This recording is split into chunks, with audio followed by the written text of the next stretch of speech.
जय जगन्नाथ। अकर्मे वासुदेव प्रीति कर्म कले क्षय जाती।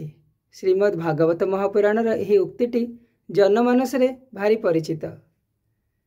अकर्म कले वासुदेव प्रीति हुअन्ति एवं कर्म कले क्षय जाते। किंतु वासुदेव तो अच्युत, जहाँकर च्युति नाही एवं से मध्य अनंत, ताहले क्षय कौन जाती? आज्ञा, कर्म कले आमर प्रारब्ध क्षय हुअन्ति। कर्म कले आम भितर थिबा मलिनता नष्ट हुअन्ति। सेथिपाई मध्य श्रीमद् भगवद गीतार 4th अध्यायर 17 नंबर श्लोक रे भगवान अर्जुन को कहउछन्ति, कर्मण्य ह्योपि बोधव्यं बोधव्यं च विकर्मणः अकर्मणश्च बोधव्यं गहना कर्मणो गति। अर्थात एटी भगवान कर्म, अकर्म एवं विकर्म विषय रे अर्जुन को कहउछन्ति। साधारणतः अकर्म कहिले आमे कुकर्म बुझु, किंतु यही अशब्दटी भारी बढ़िया।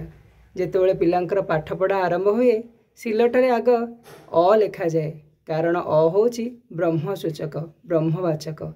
तेणु कर्म पूर्व यदि अ लगी जाए, अकर्म अर्थ जहाँ भगवान को बा परमात्मा को अर्पण करा जाए। सेतिपई कहा जाए अकर्म कले वासुदेव प्रीत हुअन्ति एवं कर्म कले आमर प्रारब्ध बा मलिनता नष्ट हुए। जय जगन्नाथ।